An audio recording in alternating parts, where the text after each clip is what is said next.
No sé si me están escuchando, ¿no?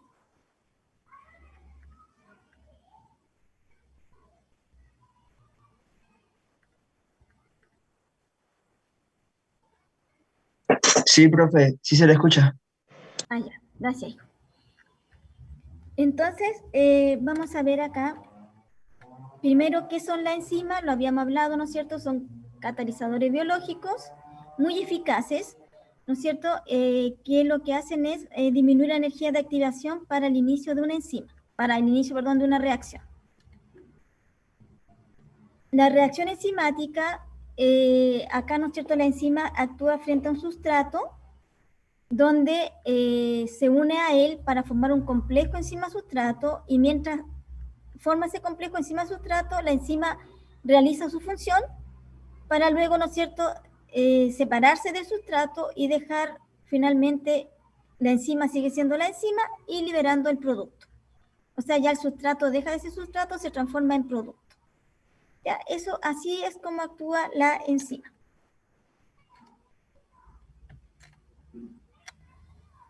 Bueno, entre las funciones principales de la enzima es, ¿no es cierto?, ser catalizadores biológicos muy eficientes. Lo otro de las funciones que tiene, que son muy específicas, actúan frente a un sustrato, digamos, solo frente a un sustrato. ¿Y de qué depende esa unión? Depende de un lugar de la enzima llamada sitio activo. Pero ese sitio activo no es un lugar, ¿no es cierto?, único, sino que son enlaces donde la enzima va a hacer la unión con el sustrato. Son enlaces químicos, generalmente de tipo covalente, ¿ya? Aunque también hay enlaces de tipo, bueno, son fuerzas de atracción de tipo electrostática. Y lo otro que las enzimas se pueden autorregular.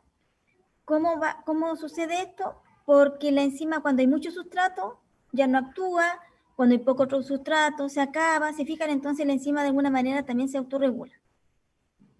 ¿Ya? Casi todas las enzimas terminan en asa, ¿cierto? Como la catalasa, la fosfatasa, la amilasa, pero existen algunas que no terminan en asa, como la tripsina, la pepsina, la renina, la isosima, que en este caso no terminan en asa. Recordemos que las enzimas tienen una gran parte es proteína, es proteica.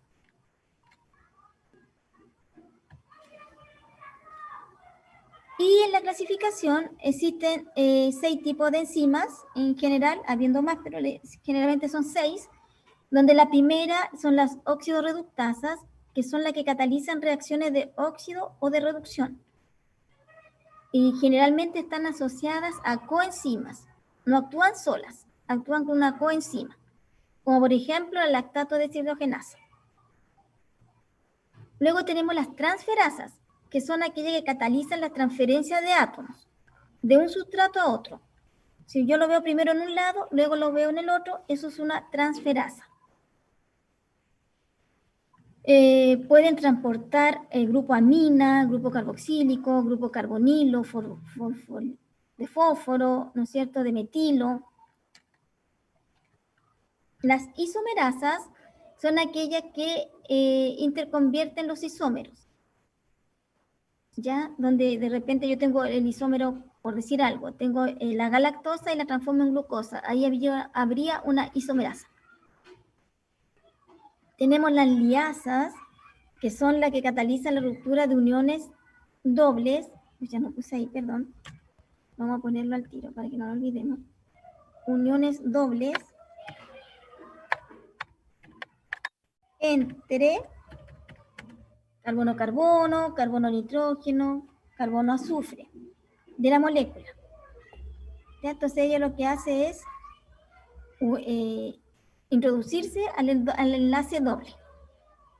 Esa es la liasa. Y la ligasa son aquellas que forman enlaces como el enlace peptídico, enlace glucosídico. ¿Se fijan? Ese tipo de enlace. Ellos catalizan, ¿no es cierto?, la formación de enlaces. Las liasas se unen al doble enlace, las ligasas forman enlaces. Y la hidrolasa, todo lo contrario, rompe enlaces. ¿Ya? Es contraria a la ligasa. La hidrolasa rompe enlaces por la adición de una molécula de agua. ¿Se entendieron? Esas son las 6 que hay. Y ahí están las 6, ¿no es cierto?, en dibujito. La oxidorreductasa, la transferasa, se fijan, todo ahí está más claro. No sé si se queda claro.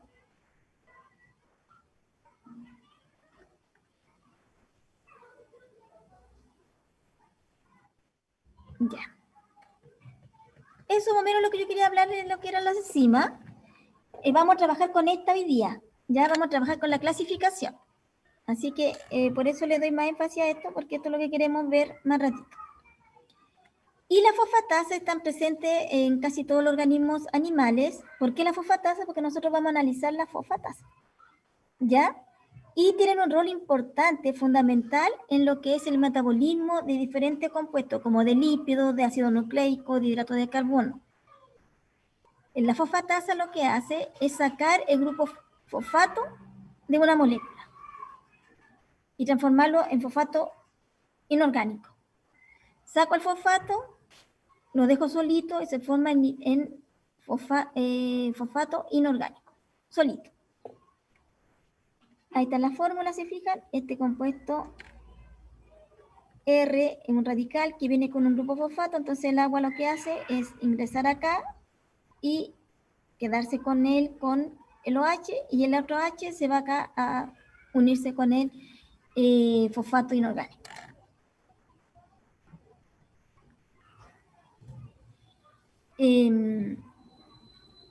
Como le decía, la fosfatasa tenemos de dos tipos, la fosfatasa ácida y la fosfatasa alcalina. ¿Por qué hay de dos tipos? Porque depende de nuestro cuerpo dónde se encuentra la fosfatasa. La fosfatasa actúa sobre todo los metabolismos, entonces nosotros tenemos metabolismo a veces más ácido, otras veces más básico, a veces más neutro, entonces hay fosfatasa para los ácidos, fosfatasa para los alcalinos o básicos. Porque también el metabolismo, recuerden que ellas actúan en todo el metabolismo, entonces si son ácido graso, es más ácida. Si hay una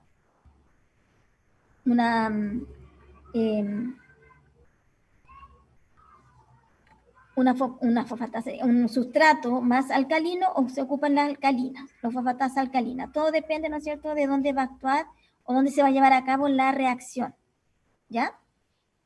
Y anoten por ahí, ¿no es cierto?, que el pH óptimo de esta enzima es 5, pH 5, ácido. Y la temperatura apta para una enzima de este tipo, que es la fosfatasa, actúa a la temperatura de nosotros. Ya, pongamos ahí entre 30 y 40 grados, por decir así. ¿Ya? Pero más o menos alrededor de los 35, 37 grados es lo ideal.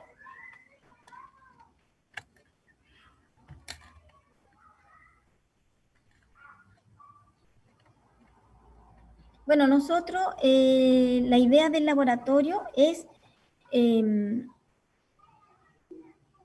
ver, es observar si la enzima actúa o no, o hace su función frente a diferentes factores. ¿Cuáles son los factores? Concentración de sustrato, temperatura y pH. ¿Ya? Esos serían los factores. Entonces, yo les pregunto, ¿qué le pasa a la enzima?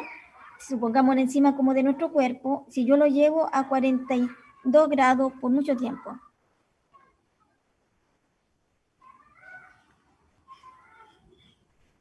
Es decir, ¿no es cierto?, que a mí me da una fiebre gigante de 42 grados por unos 4 días. ¿Qué pasaría?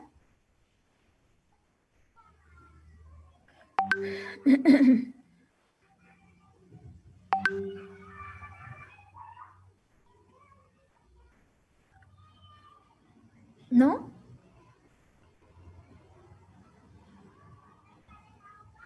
¿Tener fiebre es una enfermedad?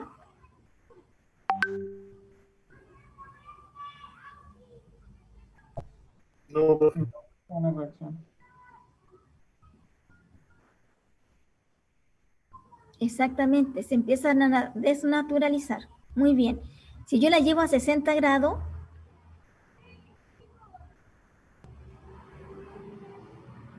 más todavía, ¿no es cierto?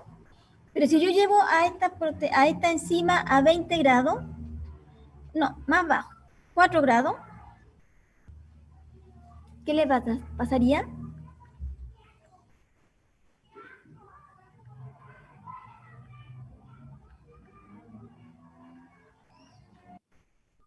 No, no, ahí no. En este caso la enzima es inactiva, que no es lo mismo que desnaturaliza. ¿Ya? A alta temperatura se desnaturaliza, que es que se desenrolla y pierde su funcionalidad. En cambio, a 4 grados se inactiva, como que se congela. Pero una vez que yo recupere los 30 grados, podría volver a actuar. ¿Se entiende? Que más o menos se entiende eso muy claro cuando uno ve una carne, un músculo, ¿no es cierto? Yo dejo el músculo, lo congelo, no se me va a podrir, ¿cierto? Porque está congelado. ¿Y quién produce la pudrición? Entre otras cosas, la enzima. Entonces, si yo lo vuelvo a 30 grados, si no lo cocino al tiro, obviamente se va a podrir. ¿Se fijan? Entonces ahí se nota que se inactivan, se congelan. Eso sería en relación a la temperatura. ¿Qué pasa al pH? Yo le digo que ella actúa a pH 5. ¿Qué pasa si yo llevo esta enzima a pH 1?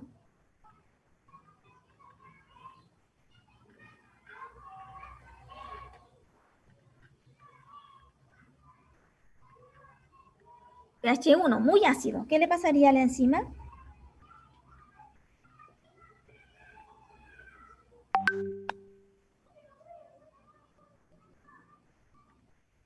Bueno, le pasa lo mismo, ¿eh? Se desnaturaliza. La enzima se desnaturaliza también por pH. Si el pH es muy extremo, ya sea muy ácido o muy básico, también se desnaturaliza. ¿Vale? Y la otra era el pH, o sea, perdón, la concentración. ¿Qué pasa si yo, recordemos que la enzima, cuando se une al sustrato, une sus enlaces que tiene disponibles junto con el sustrato. Para unirse con el sustrato, toma enlaces similares y se une. ¿Qué pasa si yo tengo poco sustrato? ¿Se demorará mucho en usar al sustrato o se demorará poco? ¿Será lenta la reacción o será muy rápido que ella se una a todos los sustratos y se acabó?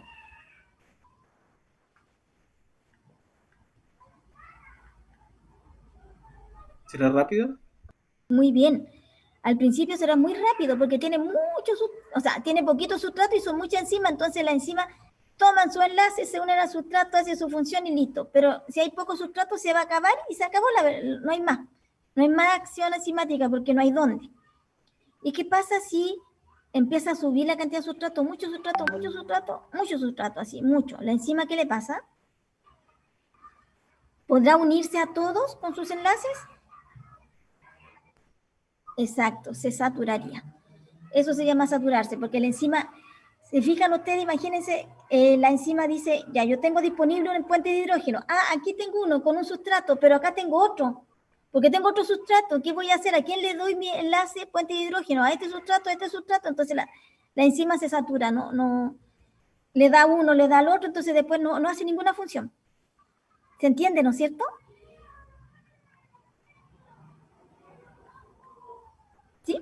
Eso Sí, entonces profe. es, gracias, eso es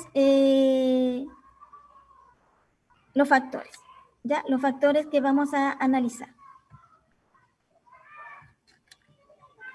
Y nosotros podríamos calcular esto. Y acá se calcula de dos maneras. Se puede calcular viendo, ¿qué cosa vamos a calcular? La velocidad de reacción, ¿no es cierto?, de la enzima.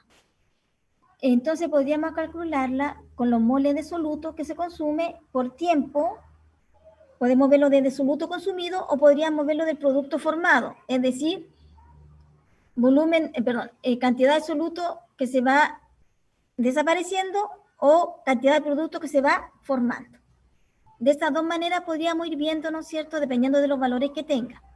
Pero este laboratorio no es un laboratorio de tipo cuantitativo, no vamos a hacer ejercicio esta vez porque este laboratorio es de tipo cualitativo. Yo quiero ver nomás. ¿Ya? Entonces estas formulitas se las dejé ahí, pero no es necesario usarlas. Y uno de los factores que más influye, ¿no es cierto?, es la cantidad de sustrato. Entonces, al principio, si ustedes se dan cuenta, este es un hipérbole, al principio es muy rápido y luego ya se mantiene constante porque ya hay mucho sustrato, entonces ya ella baja un poco, empezaría a bajar, porque ya está perdiendo se saturó. Entonces ya no puede hacer ninguna función. ¿Ya? En cuanto al pH, lo mismo. Si yo lo tengo a pH 30, la enzima va a estar funcionando. Si lo pongo a pH 40, la enzima tendría que dejar de funcionar o ir bajando su funcionalidad hasta, no sé, pH 45 ya no funcionaría. Ya, porque recordemos que siempre nosotros tenemos que llevarlo a nuestro cuerpo. ¿Ya? Porque ustedes podrían decir, pero profe, la enzima igual actúa en un pingüino, pero él soporta temperaturas más bajas que nosotros, sí, pero que tenemos que llevarlo nosotros a nuestra realidad. Veamos ahora la parte práctica. La parte práctica se separa en dos grupos. Primero, la enzima fosfatasa ácida, lo que va a hacer, miren, yo tengo el para-nitrofenilfosfato, es decir, que aquí yo tengo fosfato, ahí está, fósforo. Entonces, lo que hace la fosfatasa ácida, sacarle el fósforo de ahí, de alguna manera. En este caso, lo que hace es hidratarla y saca el fósforo. Y ahí me queda el para-nitrofenol y un fósforo inorgánico. El para-nitrofenol es incoloro, ¿ya? Pero yo como voy a medir esto, en el espectrofotómetro necesito que tenga color. Y para ello yo tengo que llevarlo a un medio básico. Esta fosfatasa que voy a usar es ácida, la voy a llevar a un medio básico para que me dé un color medio azulino, medio azul. Y ahí, ese es el color que yo voy a medir del para-nitrofenoftalato. Fenolftalato. ¿Ya? Es el que yo voy a medir. ¿A qué nanómetros mido? A los 405 nanómetros. ¿Se entendió? Entonces son dos reacciones. La primera, la fosfatasa le quita el hipofosfato, lo deja libre, y luego, ¿no es cierto?, a eso que obtenemos, tenemos que ver, ¿no es cierto?, si la enzima actuó, y para ello le vamos a agregar el hidróxido de sodio, que es una base, y en ese caso, dejamos incubar por 30 o sea, por 5 minutos a 37 grados Celsius y no debería cambiar el color. ¿Por qué lo dejamos incubar? Porque la temperatura ideal serían 35, 37 grados. Entonces apuramos la reacción aún más, porque apuramos a que la enzima actúe, ¿no es cierto?, a la temperatura ideal. ¿Sí? ¿Pregunta hasta ahí?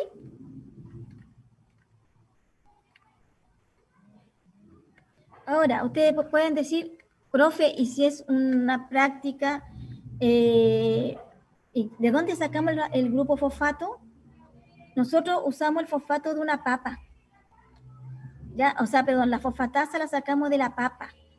A la papa la pelamos, la rallamos, la estrujamos, ¿no es cierto? Y ahí sacamos el juguito de papa, que sería donde se encuentra la fosfatasa. ¿Alguno de ustedes ha pelado papa? ¿Sabe qué pasa si yo dejo la papa un rato sin cocerla?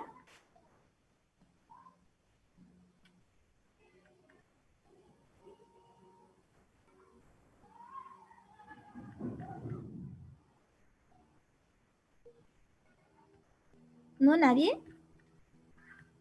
¿Qué le pasará a la papa si yo la pelo o la pico, por ejemplo, para hacer papa frita y no la cozo al tiro? ¿Se oxida? Se oxida, ¿no es cierto? Se pone café. Eso le pasa a nuestra catalasa. Cuando yo le digo que yo rayo la papa, la paso por una gasa, le exprimo y saco el juguito de papa, lo más probable es que la papa se ponga café, ese jugo se ponga café. Entonces yo tengo que llevarlo, ¿no es cierto?, a refrigeración para inactivar la enzima fosfatasa. Y la enzima fosfatasa es más bien estable, no se oxida tan rápidamente. Entonces yo le exprimo, la dejo en el refrigerador mientras preparo todo, ¿no es cierto?, mi material, entonces ahí no se me va, aunque se me ponga café, ya tengo inactivada la enzima. Entonces, por eso necesito después incubarla para que la enzima vuelva a la temperatura ideal donde va a actuar. ¿Se entiende? Eso es lo que hacemos en el laboratorio. Entonces sacamos de la enzima, luego la diluimos también y ahí preparamos todo nuestra batería de tubos para analizar, ¿no es cierto?, cada una de las muestras. Entonces yo puse uno principalmente, este lo puse primero, este tiene que ver con, miren, lo que voy cambiando es el sustrato. El para-nitrofenilfosfato es el sustrato. El blanco no tiene, el tubo 1 tiene 0,5, 1, 1,5, 2. ¿Se fijan? Ahí me va a quedar la curva, esa curva que estamos viendo así, y luego me quedaría, subo a 3 y sumo a 4, ¿no es cierto?, ml. En este caso son ml, ¿ya?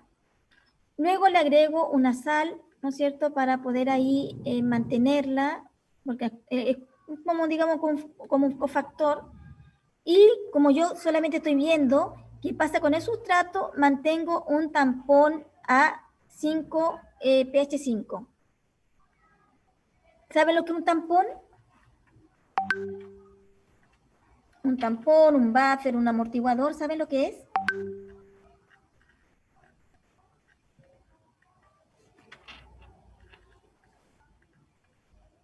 Un producto que equilibra el medio ácido-base, que hace que no varíe tan rápido.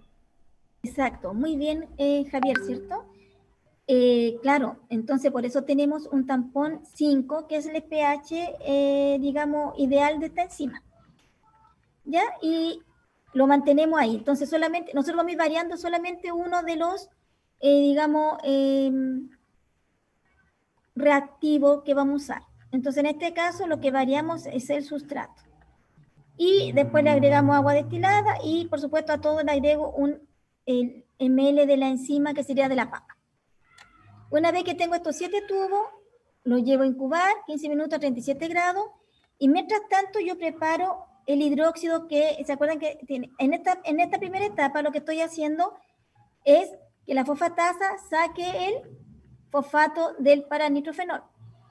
Entonces después preparo 7 tubos con hidróxido de sodio, con 5 ml. Cuando salga de la incubadora, digamos, de los 37 grados, yo tomo 1 ml de ese producto y se lo agrego al hidróxido de sodio. ¿Ya? O sea que sigo diluyéndolo más.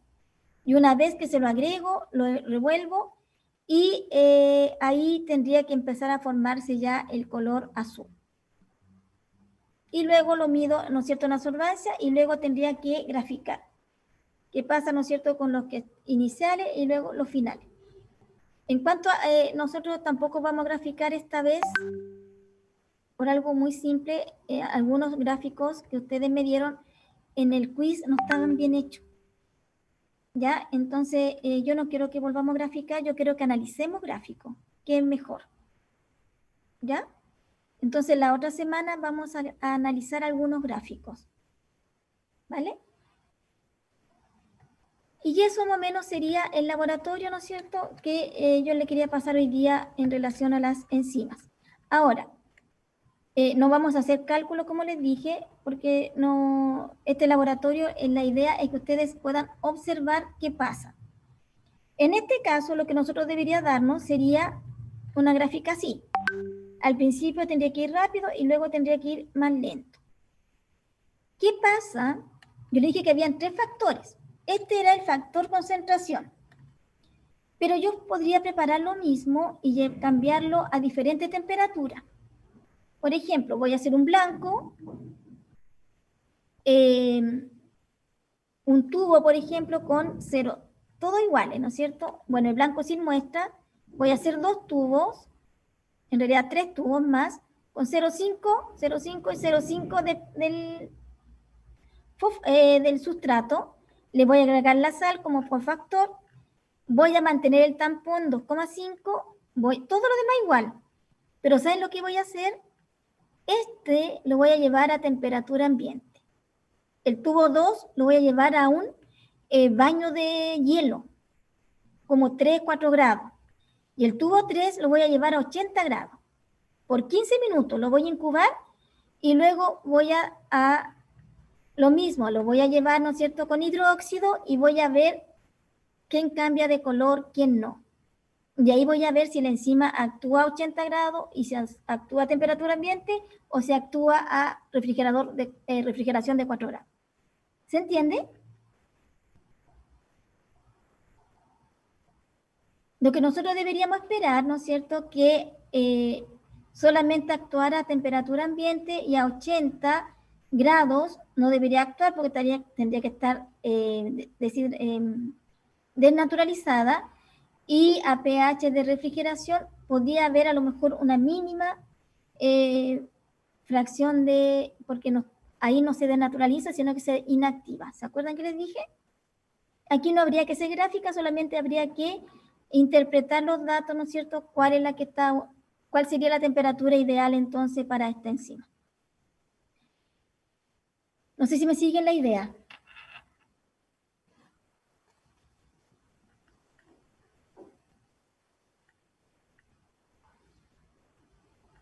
¿Sí? Ese sería el factor temperatura. Y luego nos quedaría el factor pH. Entonces, ahora lo que yo voy a hacer, también 3 tubos, dejo el blanco sin nada, le pongo 0,5 a cada uno del sustrato, pero aquí voy a poner tampón citrato 5, tampón citrato 10, tampón citrato 2, pH 2. Entonces ahí lo que voy a ver es cómo influye, lo hago lo mismo, lo incubo por 15 minutos, lo llevo a baño María, ¿no es cierto? Y luego se lo agrego, ¿no es cierto?, el hidróxido. Y ahí tendría que ver qué tubo cambió más el color. Y en este caso tendría que cambiar más el pH 5, ¿no es cierto?, que el pH 2 o el pH 10. ¿Se fijan? Eso sería nuestro laboratorio. Este laboratorio lo hacemos en 2 partes porque es lento. Porque preparar las muestras uno se demora más o menos, si lo hacemos bien, 15 minutos. Y más 15 minutos incubando. Y después, ¿no es cierto?, tenemos que dejarlo 5 minutos más después que preparemos los otros tubos. Entonces ya llevamos ahí como, en total, en la pura preparación de la muestra, llevamos como 1 hora. Y luego, ¿no es cierto?, tendríamos que hacer el segundo, que sería para el pH, y otro para el sustrato, uno para el sustrato, una batería de tubos, otra batería de tubos para la temperatura y otra batería de tubos para el pH. Entonces realmente este laboratorio es muy lento. ¿Ya? Pero así como se lo expliqué yo, más o menos espero que lo hayan entendido, ¿no? ¿Alguna pregunta? No, profe. ¿No? ¿Se entendió entonces? Esa es la idea. Ahora me gustaría que viéramos un pequeño video, más o menos cómo se hace nomás, porque la verdad que lo otro, igual que yo no encontré, como yo les dije a ustedes que hay fosfatasa ácida y fosfatasa básica. Yo no encontré de la fosfatasa ácida, encontré una de la fosfatasa básica, pero son los mismos digamos, reactivos. ¿Ya? Entonces vamos a ver ese video de fosfatasa básica, pero es como lo mismo, ¿ya?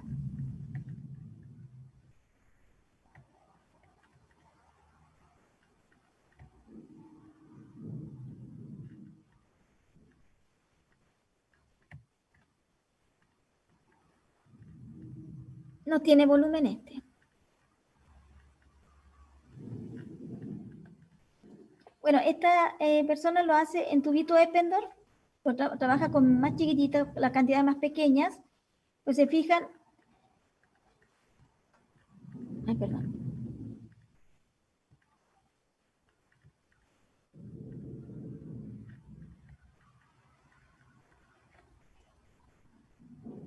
Añade lo mismo, ¿ven? El tampón, fosfato, pH 5, pH 5, agrega el paranitrofenol y luego lo lee, ¿no es cierto?, en la secuencia de 405. ¿Se fijan que es lo mismo que yo lo estaba diciendo?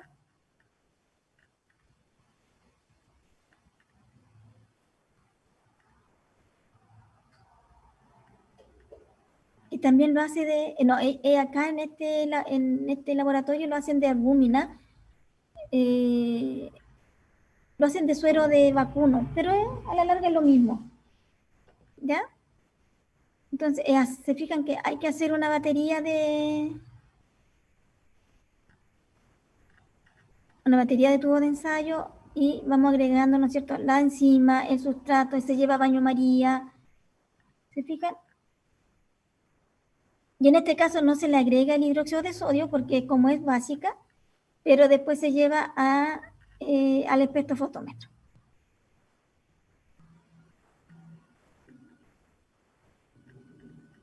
No sé si les queda más o menos, más que nada acá ir preparando las muestras, porque no, al final lo que tenemos que ver son los resultados, ¿no?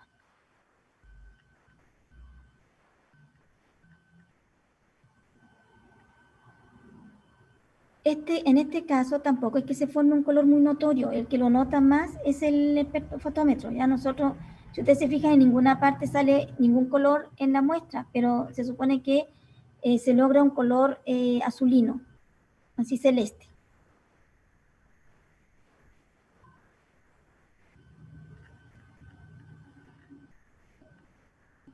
Y ahí, ¿no es cierto?, va y lo mide en el espectrofotómetro.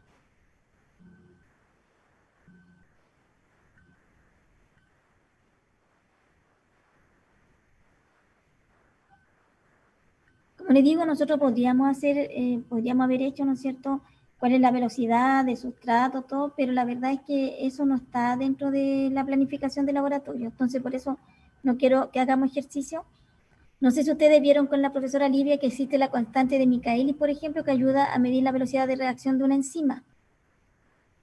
Pero eso tendría que verse en cátedra más que acá en el laboratorio. Eso. No, todos son iguales. Yo ya les subí también todo esto para que lo tengan ustedes y lo puedan revisar. Ahora vamos a revisar entonces una guía que yo les subí. Esta la voy a revisar yo y la otra van a revisarla ustedes. Yo les envié 2 guías. Están en la semana 7.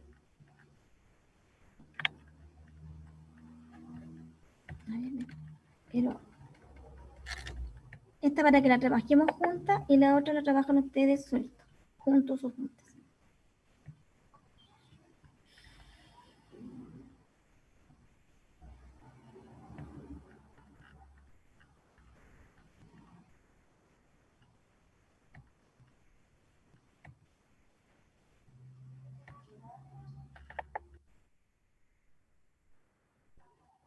Vamos a tomar este resumen.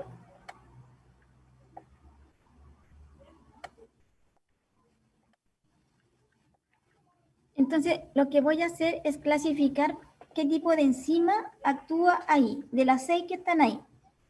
¿Será una transferasa, una isomerasa, una liasa? ¿Qué será?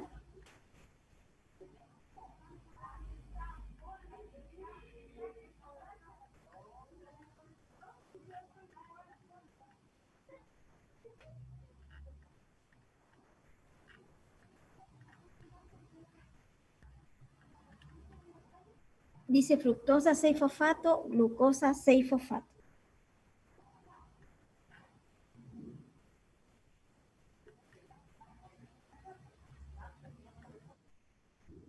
Muy bien, Sebastián. Es una isomerasa.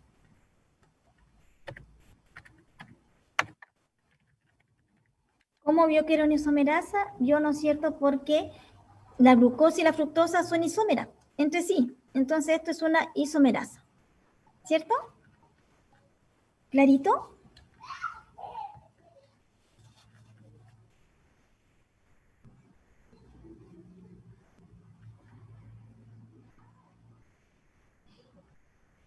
Perdón, es que se me irrita un poco el ojo. Ya, veamos. Esta de acá abajo. Glucosa a glucosa 6-fosfato.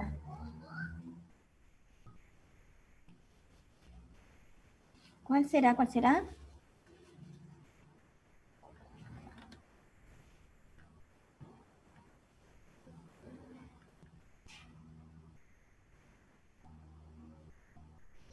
¿Una ligasa o no? Es una ligasa, muy bien. Es una ligasa porque estamos uniendo una molécula, bueno, en este caso de fósforo, ¿no es cierto? Y estamos gastando ATP. Y se fijan que en la ligasa tenemos gasto de ATP cuando hacemos una unión. ¿Cierto? Sí, profe. ¿Vamos bien? ¿Sí? ¿Vamos bien? ¿Los demás también? Veamos otra.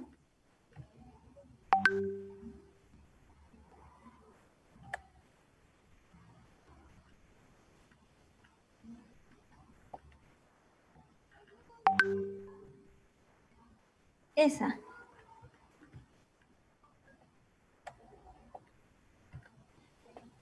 ¿Qué será esa? Una óxido reductasa, ¿o no? ¿Por qué? Porque se le agrega un hidrógeno al OH. Estaba en oxígeno y después pasa a hidroxilo, ¿o no? Puede ser. Y al medio tenemos... eh, sí, pero es como que rompe el enlace acá. Lo que pasa, ¿se acuerdan ustedes? ¿Alguna vez vieron orgánica? Y se dieron cuenta que el doble enlace es como lo mismo que tener un ciclo. Era la misma fórmula, ¿se acuerdan de eso, no? ¿O nunca lo vieron?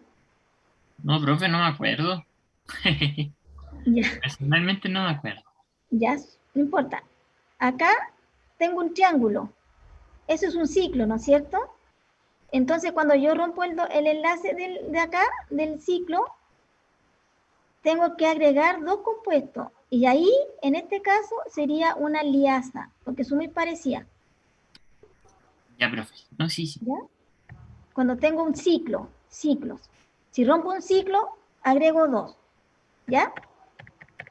En ese caso, es que esa también está un poco más compleja. Veamos esa de ahí, miren. La lipasa, ¿qué tipo de enzima es?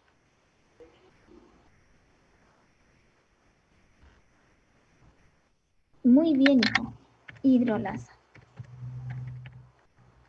¿Por qué? Porque teníamos acá, ¿no es cierto? Y rompo la molécula y la dejo en ácidos grasos más el glicerol, que eso es un triglicérido. Esta,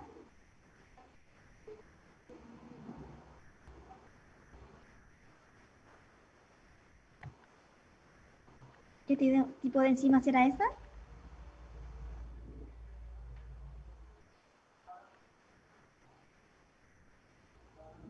¿Una isomerasa o no? Muy bien, una isomerasa. Porque si ustedes se fijan, tenemos el doble enlace oxígeno, tenemos el alcohol, tenemos el éter, tenemos el grupo fosfato. Al final es lo mismo, solamente que está ordenado de manera distinta. Es una isomerasa. ¿Y la 6 qué será?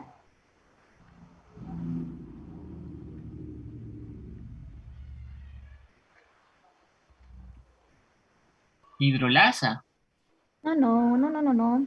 Ah, a ver. Esta la vimos en el primera vez que estudiamos la materia de este semestre. ¿Qué le pasó al alcohol ahí, al fenol?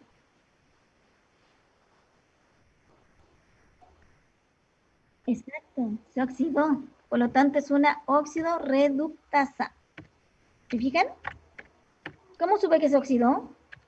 Porque perdió el hidrógeno, perdió electrones. Perdió electrones, pero más que nada el alcohol pasó a ser cetona. Sí, Claro. Y de alcohol a acetona es una óxido reductasa. Hay una oxidación. ¿Se fijan? sí. Profe, Ese era el alcohol secundario el que pasaba a cetona, ¿no es cierto? Exacto.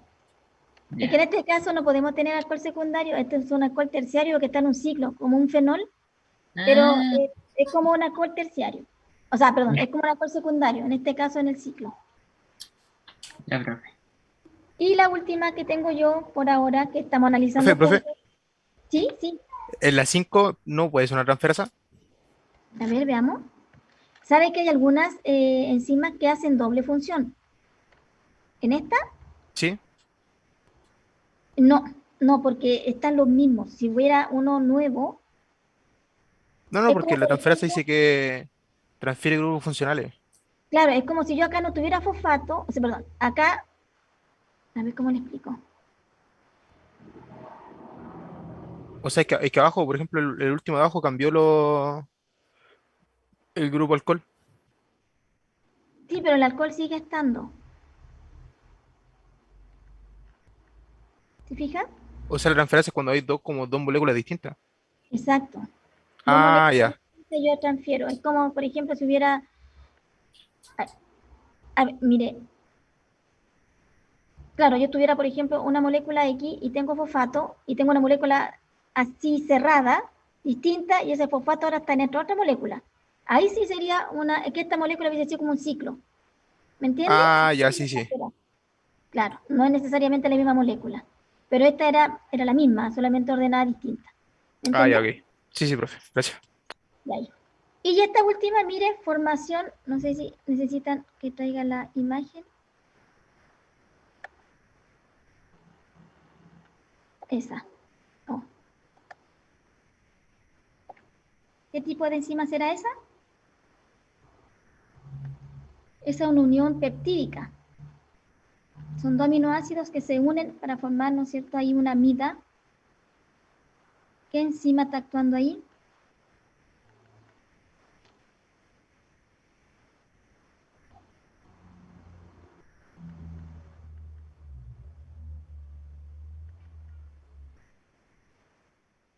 Ligasa. Muy bien.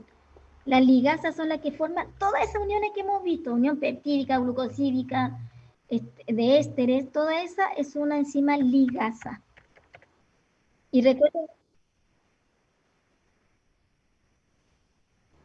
sí, es que lo que pasa es que esta es como una unión general que no está el ATP, pero si yo hubiese puesto se fijan que es general, aminoácido 1, aminoácido 2, polipéptido, pero si yo hubiese puesto, por ejemplo, la lisina con la alanina, ahí me hubiese salido ATP,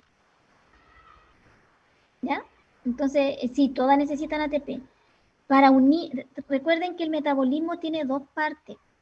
El metabolismo, no sé si ustedes ya lo han estudiado, tiene anabolismo y catabolismo, ¿no es cierto?